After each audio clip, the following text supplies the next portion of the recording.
We'd like to thank Montecito Bank and Trust for their generous support in making Scam Squad possible.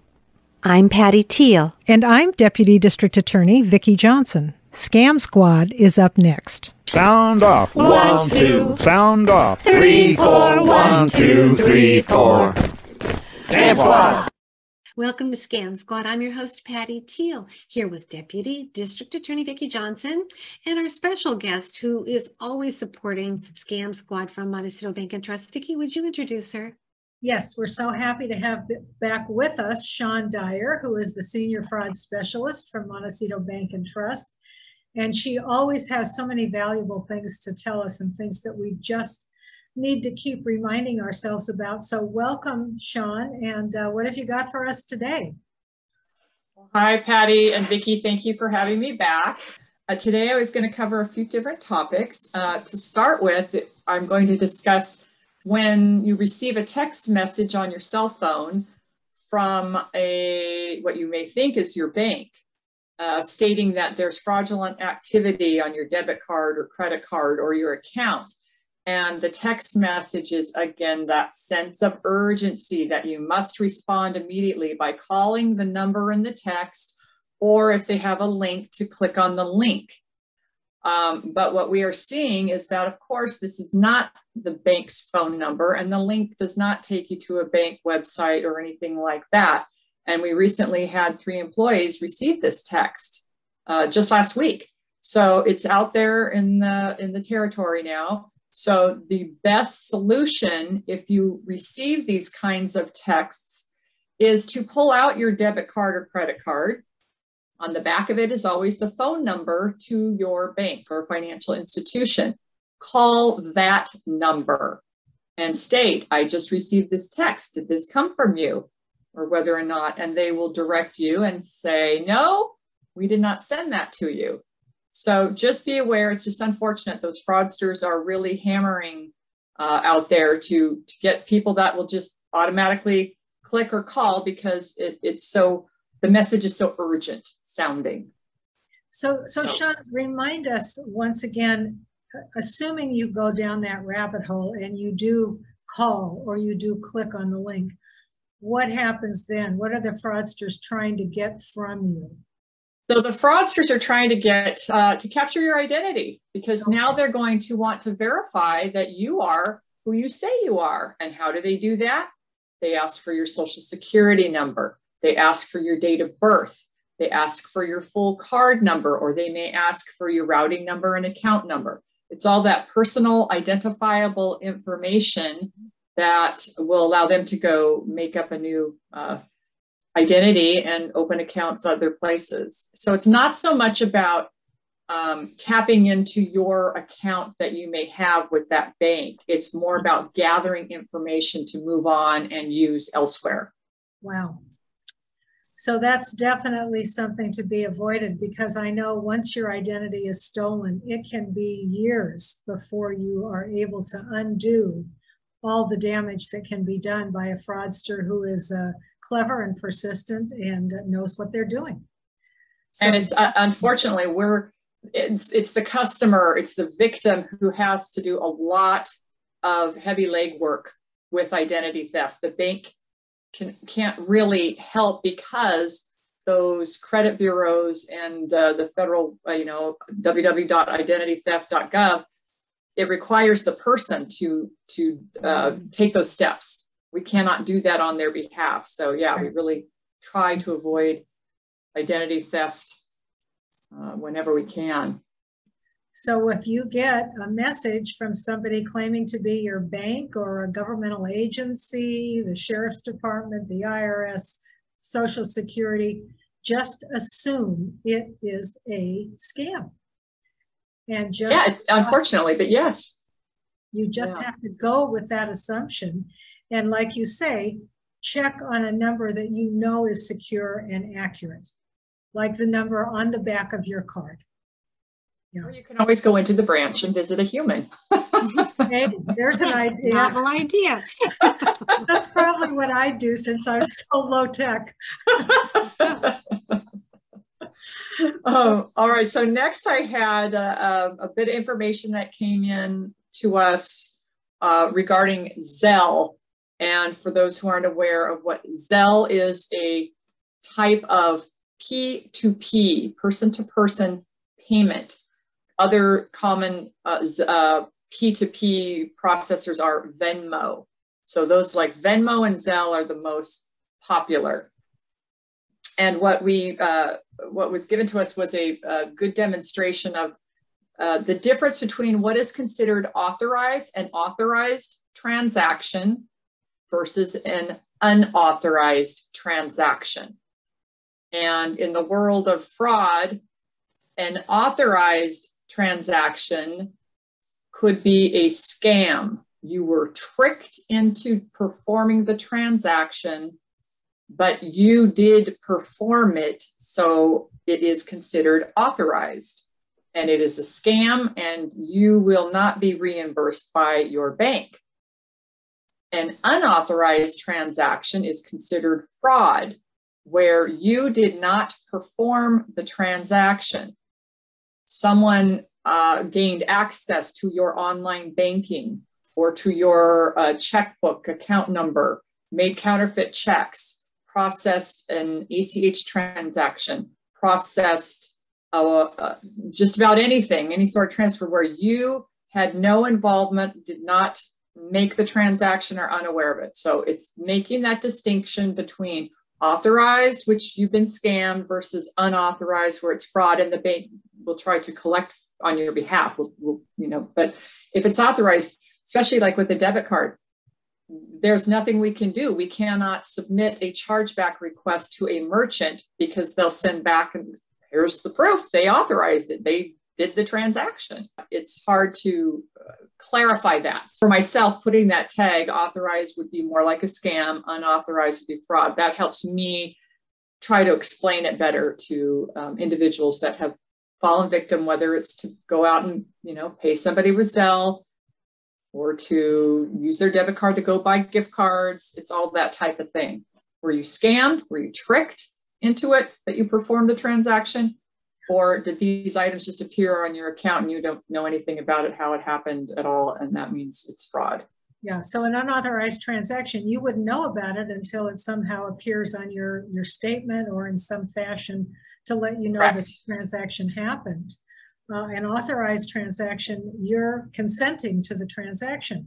So what should people be careful about? What should people be aware of in terms of avoiding authorized transactions that are actually scams? Well, our most common is the gift cards, or now Zelle. And we say it again and again. No valid business, government entity, utility company will ever ask for payment via gift card or via Zelle. That just isn't the way it happens. So if it's you're getting a phone call or you're receiving an email and it's your gas company saying they're shutting off your gas because they haven't received a payment, go buy a gift card or send us a Zelle payment, pick up your phone and call the number that's on your monthly bill and validate that. Don't just send it. Nothing will ever be, gift cards, same thing. So Zelle, nobody asks request payment that way. Valid. So Zelle is kind of replacing the gift card manner of payment. So all of those scams that used to require you to go out and buy a gift card, they're now saying, hey, you can pay by Zelle.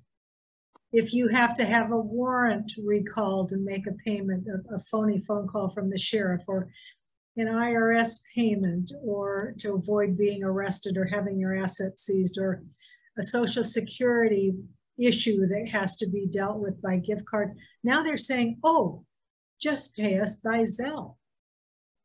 And with Zelle, like for a gift card, you have to go to a store. You have to withdraw your cash from the bank, go to the store, or not take the cash, use your debit card, credit card when you go to the, CVS, Rite Aid, whoever sells gift cards. You have to make that purchase, and then you have to be in contact with the fraudster to provide the numbers on the back of the card. That can take a longer period of time between giving the fraudsters that information. With Zelle, if you're on the phone with them, you can be online on the computer and make the Zelle payment immediately. And Zelle is immediate. It's same day. And gift card would be too, but it may take, they really have to convince you, yes, you need to go buy these gift cards. So that process would take longer. So it's just, the fraudsters are just, gearing people up, do something quicker and easier. They're making it easy for us. Yeah, just send this payment now. And also not giving you really time to think. Yes. You're not driving to the store. You're not talking to a clerk who says, wait a minute, what is this really for? They're avoiding all of those, what for them would be pitfalls that would stop somebody from quickly making that payment. They're making it ever so easy for us to get the money to them. Shawn, you have talked to us before. It was either you or Doris, but it was definitely from Montecito Bank and Trust about the two-factor authorization that the fraudsters are hacking into or working with somebody to get. Would that be considered an unauthorized transaction or fraud? Sometimes if you have a two-factor authentication where they will send you what we call an OTP, one-time passcode. And we have, we've all dealt with that with different things, and they send it on your phone. If you're dealing with a fraudster where they know that that's going to happen, and they said, okay, you're going to now get a code sent to you, which is happening because the fraudsters, there's more than one in that scenario. Right. And they ask you to provide them with the code so that their other fraudster person can enter it. If you are providing them the code, then you are performing you are participating, you are doing the transaction. Right. And they can't get it unless they had cloned your phone number to get that text, which we don't usually see that. So if they know there's going to be a one-time passcode and they tell you that it's coming and that you need to provide it to them and you do, that's more like an authorized transaction where you were part of a scam. Interesting. Okay. All right. What else? So the last item I wanted to discuss, and I think we have before, but it's just amazing how this happens. These fraudsters are really taking time to prep the victims with scripting or scenarios so that when they ask the victim to go to the bank and either wire out funds or purchase a cashier's check or to withdraw cash, whatever method they're trying to get the money, but it's requiring the victim to go to the bank, they are providing information or a story. They are telling the victim, now, when you go to the bank, this is the story you're going to tell. This is why you want to send this wire, or this is why you want to purchase this cashier's check. This is what the money is going to, and you've known that person for a long time, and whatever that story is, but they are getting so detailed because we ask a series of questions. And when our customers send a wire, and it doesn't make sense, like they haven't wired funds out before, or it's a really large amount, or they're, saying this money is for an investment, but it's going to a person instead of an investment company, and it's out of state, or maybe it could be out of the country. So we're used to asking those questions, but now the victims are like prepared with whatever the fraudster has told them. And the fraudsters, mind you, they have put such a scare into the victim that they're going to do whatever that fraudster is telling them. And we don't always get the full story. If the victim finally goes, okay, forget it, let's not send it. I don't know that person after all. I just said I know them, and I've known them forever because that's what the fraudster told me to say. And that is one of our questions we ask. Have you met this person? Have you met this person in person? Yeah. you know, or have you Skyped or FaceTimed? Have you seen them? Or has it all been text and email? Like those are some of the things we ask because of this situation. So it's just beware, beware, beware. There are just, and it always comes back to a sense of urgency. They've got some story that makes you feel like you've got to do it now. You've got to follow through. You've got to get them the money for whatever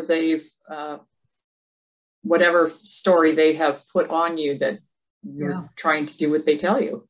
Well, it's interesting because I just got an email from the sheriff's department about a victim that they talked to, and apparently this victim was on her laptop when a message popped up saying that your email has been hacked. Call Microsoft, and they gave a number for her to call. And when she called this number, the scammers, of course, were there ready and waiting, and they told her that her bank account had been accessed by suspects in Russia and China. And she was told that in order to protect the money into her account, she had to take it out and transfer all her money into a, quote, protected federal bank. So they told the victim to withdraw $8,000 in cash, but if somebody at the bank asked her, she was to tell the bank that the money was for purchase of a new car, which, you know, is kind of a reasonable story. I'm buying a car, I'm paying cash, you know, it's a used car, I'm going to pay $8,000 for it. And she was also told, and this is interesting to me, not to talk to her family or her friends about this, not to tell anybody what she was actually doing until her money was secured in that federal bank. And she was supposed to take the money out in $100 bills, if you can believe that. Then she had to go to a place on Mitchell-Terena Street, put the money in a Bitcoin machine. We've had a customer do that, and it's like, what? How does that make sense to anybody? Yeah. Why would you? How does Bitcoin sound like that's a federally insured institution? Yeah. But like you say, they brainwash these victims. They get them, quote, under the ether. That's a tried and true expression that these scamsters have. And once they've got you in that heightened state of emotion, you're kind of their puppet, and they can make you do pretty much whatever they want. So yeah, this was a perfect example of a story that was supposed to be given to the bank if they asked her why she was withdrawing the money. So yeah, good information, Shawn, as always, and good reminders of how we need to be so careful, you know. Somebody said to me the other day, somebody called about a scam that they had been victimized by, and she said, you know, I hate to be paranoid. And I said, no, it's not paranoia. They really are after you. Yeah. The scammers really are after you. You have to start, unfortunately, you have to start with thinking it's a scam and then go from there. Mm-hmm. So anyway, thank you so much, Shawn, for coming on the show and enlightening us once again and giving us those very, very important warnings. Patty, I do actually have some good news. Well, that's good, Vicki. Yeah.